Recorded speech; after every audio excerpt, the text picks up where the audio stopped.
Pagkababa ni Kang Chen ng telepono, hindi na siya nag-aksaya ng oras at agad tumawag ng isa pang numero. Ilang sandali pa, sumagot si Daru. Maikli lang ang naging usapan nila, kagagaling lang ni Kang Chen at kasalukuyan siyang naglalakad sa kalsada. Dahil pareho silang walang ibang ginagawa, napagdesisyonan nilang magkita at sabay kumain. Walang pag-aalinlangan, pumayag si Daru at agad naghanda ng sasakyan.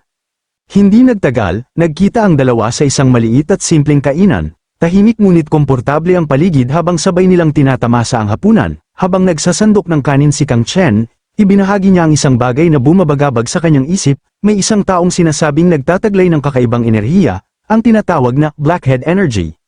Pagkarinig nito, tila may nabuo ng ideya sa isip ni Daru. Sa kanyang palagay, maaaring ang enerhiyang iyon ang dahilan kung bakit sila muling nabuhay. Habang ngumunguya ng pagkain, ipinaliwanag niyang posibleng may dalawang pinagmulan ng enerhiya na nawala, at mula roon ay naganap ang kanilang muling pagsilang. Ngunit may isang bagay lang ang malinaw sa kanila, ang kapitan lamang ang kanilang alam na may kinalaman, at siya ay hindi pa alam sa iba. Agad namang sumagot si Kang Chen, kahit hindi ito alam ng karamihan, naniniwala siyang may hinala na si Rhinos tungkol sa kanya. Dagdag pa ni Daru, hindi rin siya lubusang kilala ni Vasily, may bahagyang pag-aalala sa kanyang tono, posible kayang ang nangyari kanina ay nagdulot ng takot kay Vasily at nagpatunay sa mga impormasyong natanggap nito. Napaisip si Kang Chen, sa mas malalim na pagsusuri, tila may katotohanan nga ang posibilidad na iyon, lalo na't si Vasily mismo ang nagpasuri sa Amerika. Dahil dito, mas lalong naging komplikado ang sitwasyon. Habang kumakain, hindi napigilan ni Daru ang pagkainis. Para sa kanya, sapat nang nakakatakot ang mga sandatang nuclear, ngunit mas nakakabahala ang balitang gumagawa na rin ang mga tao ng artipisyal na lindol. Napatanong siya, kung sakaling tuluyang lumubog ang mundo, ano na ang mangyayari sa sangkatauhan? Sumagot si Kang Chen ng may halong biro at pangamba, parang naghahanda na raw ang mga tao ng isang napakalaking mass grave. Ngunit sa huli, napagkasunduan nilang mas mabuting magpanggap na wala silang alam sa ngayon. Sa ganitong paraan, maiiwasan nila ang mas malalaking problema. Lumipas ang gabi, at nagningning ang mga ilaw ng apartment building sa dilim. Tahimik na umuwi si Kang Chen at pagpasok niya, nadatnan niyang gising pa ang kanyang mga magulang, abala sa panunood ng pelikula. Magaan ang eksena, tila isang simpleng sandali ng pamilya. Umupo siya at ibinalita ang tungkol sa kanyang pagtanggap sa kolehiyo. Labis ang tuwa ng kanyang ina at agad siyang pinuri. Puno ng pagmamalaki, ngumiti lamang si Kang Chen at mahinhin na itinanggi ang labis na papuri. Ngunit biglang nagbago ang tono nang banggitin ng kanyang ama ang isang mahalagang desisyon. Kailangan niyang ilipat ang kanilang kumpanya ng paggawa ng sasakyan. Nagulat si Kang Chen at hindi agad naunawaan kung bakit biglaan ang desisyong yun. Ipinaliwanag ng kanyang ama na mula nang lumabas si Kang Chen sa telebisyon, dumarami ang mga taong may interes sa kanya. Kung magpapatuloy ito, baka umabot sa puntong siya na ang magiging sentro ng lahat, isang bagay na ayaw niyang mangyari. Ayaw niyang madamay ang kanyang anak sa panganib. Napuno ng emosyon si Kang Chen, hindi niya inaasahan na ganoon kalaki ang sakripisyo ng kanyang ama para sa kanya. Ngunit pinakalma siya nito, sinabing kaya niyang ayusin ang lahat at hindi na dapat mag-alala pa ang kanyang anak. Matapos ang maikling pag-uusap, pinayuhan siyang magpahinga na. Sumunod si Kang Chen, nagpaalam ng maayos, habang ang kanyang ina ay nagpa siyang tapusin muna ang pelikula bago matulog. Kinabukasan, maaga siyang nagising at agad lumabas para tumakbo. Habang sumisikat ang araw, mas lalo niyang pinabilis ang kanyang takbo. Ramdam niya na mas bumuti na ang kanyang katawan, kaya panahon na para magsimula muli sa pagsasanay. Ngunit habang tumatakbo, may kakaiba siyang naramdaman, may presensya sa likod niya, may sumusunod, hindi siya natakot, bagkus ay napangiti pa siya. Para sa kanya, tila naging mas kapana-panabik ang sitwasyon. Bigla siyang bumilis at tila lumilipad sa bilis. Ang taong sumusunod sa likod niya ay nahirapang sumabay. Mabilis siyang dumaan sa mga eskinita hanggang sa makarating sa isang tahimik na lugar. Saka siya nagtago upang alamin kung sino ang sumusunod sa kanya. Nang lumapit ang tao, doon niya ito nakilala, isang pamilyar na mukha. Nanlaki ang kanyang mga mata sa gulat. Hindi niya inaasahan na ang taong yun ay si Jong-in. Hingal na hingal si Jong-in nang tuluyang makalapit. Inamin niyang sinubukan niyang sundan si Kang Chen ng palihim, ngunit hindi niya ito nalinlang. Ngumiti si Kang Chen at tinanggap ang inabot nitong tubig. Habang iniikot ang takip ng bote, napansin niya ang isang bagay, napakabilis ng paggaling ni Jong-in mula sa ospital. Dahil dito, napatanong siya kung tuluyan na bang gumaling ang mga sugat nito. Hindi pa tuluyang gumagaling si Jong-in, pero malinaw na mas maayos na ang kanyang kalagayan. Sa gitna ng kanilang paglalakad, bigla siyang naglakas loob na magmungkahi, kung papayagan siya. Nais sana niyang sumabay kay Kang Chen sa pagjo-jogging kinabukasan. Napahinto si Kang Chen sa pag-inom ng tubig at bahagyang nagulat sa narinig. Nagtaka siya kung bakit biglang ganoon ang hiling nito, ngunit seryoso ang sagot ni Jong-in na pagtanto raw niya kung ano ang kulang sa kanyang sarili. Tahimik na inilagay ni Kang Chen ang kanyang kamay sa bulsa, saka tumalikod, sa kalmadong tono, sinabi niyang nasa desisyon na yun ni Jong-in, hindi niya ito pipigilan, iniabot pa niya ang bote ng tubig at sinabing uminom din ito, magalang namang tinanggap yun ni Jong-in, puno ng pasasalamat. Habang naglalakad sila sa tahimik na kalsada, biglang may naalala si Jong-in, may ipinaabot daw na mensahe ang isang kaibigan mula sa Brigade 35, naging interesado si Kang Chen at agad nagtanong kung ano yun. Dahan-daang ikinwento ni Jong-in ang nangyari, kung paano tumayo si Kang Chen at nagbantay hanggang sa tuluyang may baba ang mga kabaong ng mga sundalo, sa alaala ng eksenang yun, malinaw ang imahe ni Kang Chen na nakatayo sa harap ng eroplano, tahimik ngunit matatag. Hindi raw inasahan ng kaibigan niya na kahit ang embahador ng France at ang ahensya ng intelihensya ng Russia ay napilitang maghintay kasama ni Kang Chen, sa huli, taimtim niyang ipinahatid ang pasasalamat, isang pasasalamat na mula sa puso. Ngunit bago pa man matapos, bigla siyang pinutol ni Kang Chen, hindi niya gusto ang direksyon ng usapan, sa matigas na boses, nilinaw niyang hindi niya kailangan ng sakripisyo ng kahit sino, para sa kanya, mas mahalaga na mabuhay ng matagal, kahit pa ikumpara pa yun sa pagiging makunat na parang linta. Natigilan si Jong-in sa narinig, ngunit agad din siyang sumagot ng may paninindigan, pagkatapos nito, nagtanong si Kang Chen tungkol kina Yuhi at Yu Seong, kung nasa ospital pa ba ang mga ito. Ipinaliwanag ni Jong-in na wala na roon ang dalawa at kasalukuyang naghihintay sa loob ng sasakyan. Unti-unti nang sumisilip ang araw sa kalangitan habang naglalakad sila, sa magaan na tono, inaya ni Kang Chen si Jong-in na sumabay sa kanila sa tanghalian, kasama ang kanyang mga magulang, medyo nag-alangan si Jong-in, ngunit sa huli ay pumayag din.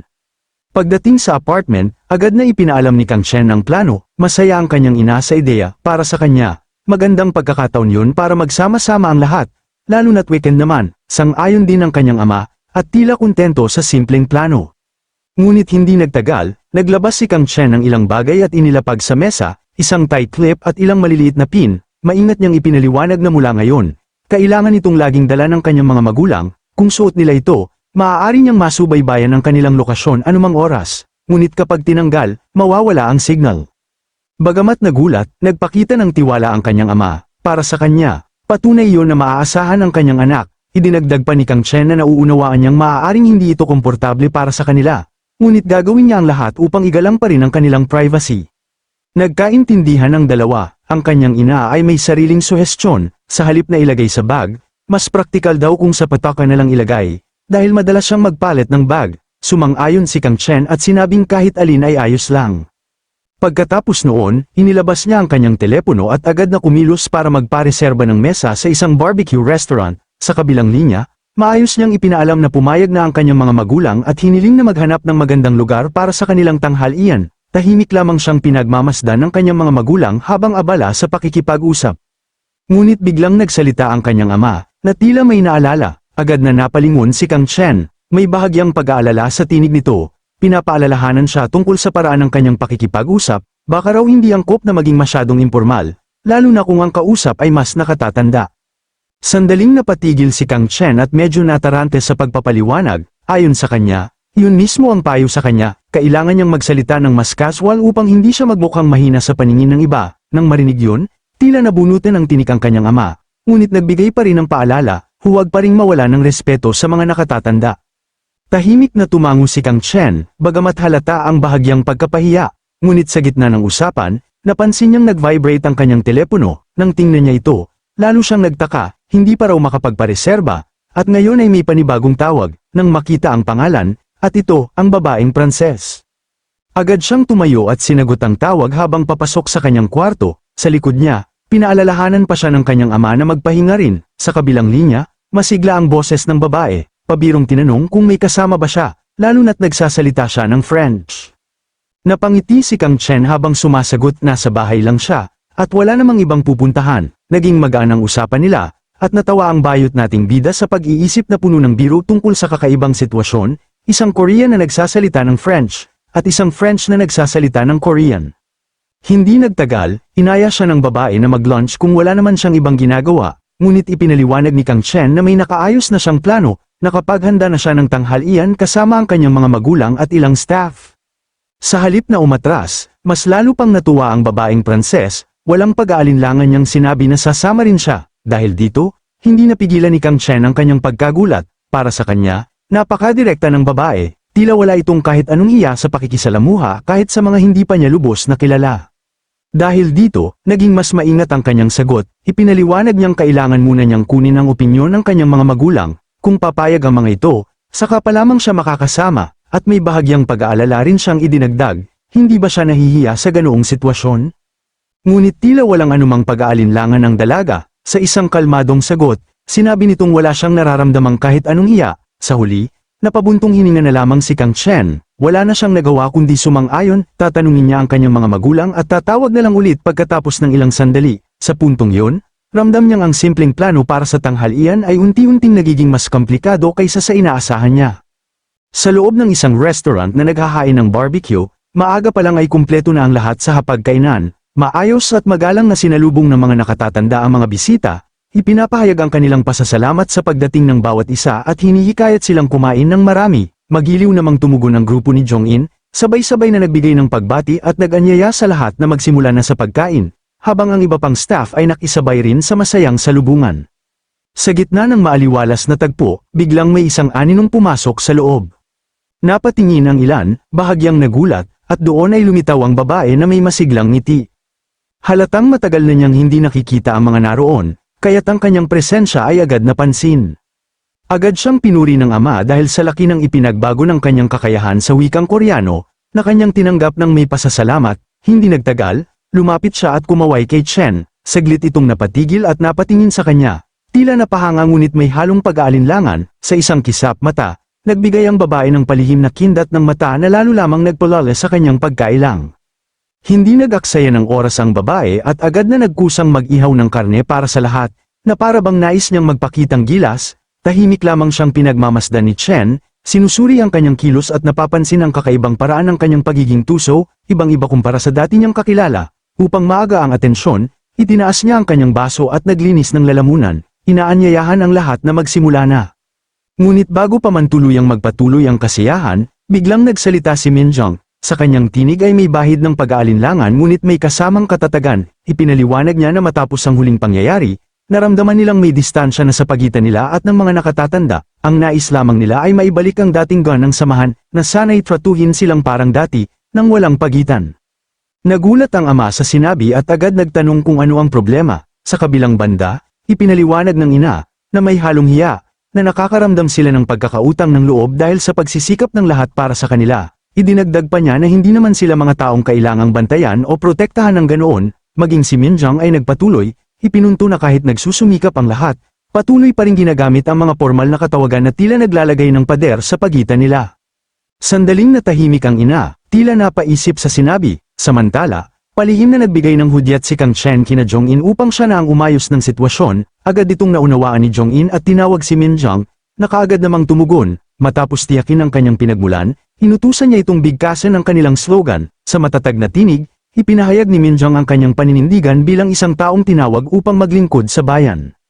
Hindi nagtagal, ipinasa ang atensyon sa isa pang kasamahan na agad ding tumugon ng buong sigasig, inuulit ang kanilang panata, na kung maipagtatanggol nila ang kanilang bansa sa pamamagitan ng pawis at dugo, iyon na ang kanilang magiging kaligayahan. Sa eksenang iyon, lalong naging kapansin-pansin ang kakaibang katahimikan at bahagyang pagkailang ng mga magulang. Maging si Maizen ay tila hindi rin sigurado kung paano ito tatanggapin.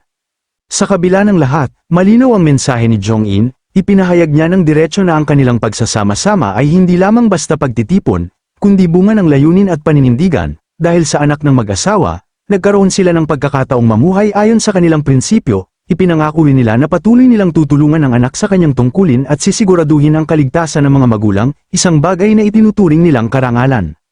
Kasabay nito, nakiusap sila na mula ngayon, hayaan silang gawin kahit ang maliliit na bagay para sa kanila. Dahil yun ay bahagi rin ng kanilang dangal, mas lalo pa nilang hiniling na tratuhin sila hindi bilang mga tauhan, kundi bilang pamilya, parang magkakapatid o sariling mga anak. Ang tanging nais nila ay mawala ang anumang pader o distansya na maaaring mamagitan sa kanila.